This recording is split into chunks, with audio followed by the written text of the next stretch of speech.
I'll meet you in the morning. That was a statement we shared with Milton many a time. Now, my encounter with Milton was both brief and impactful. From the first time I came across him, it soon became apparent what sort of man he was. He had an open heart and a very welcoming home.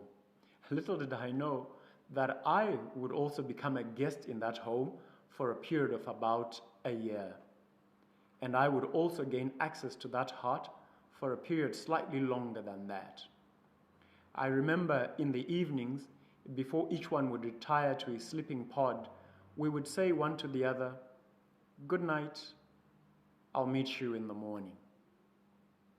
Well, we soon became friends with Milton, brothers almost, brothers in adversity certainly. He showed me the ropes of how his business ran. He would drive me around the neighborhood and the city, showing me places I didn't know before. And in my emergencies, he would always be available, sometimes even at his own expense and at his own disadvantage. But the one area where we bonded the most was an area where we were both very passionate in, and that was Bible study.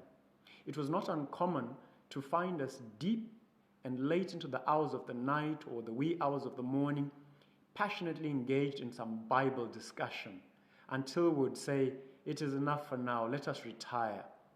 Good night, I'll meet you in the morning." Well, Milton is no more in our midst. He was tragically taken from the land of the living.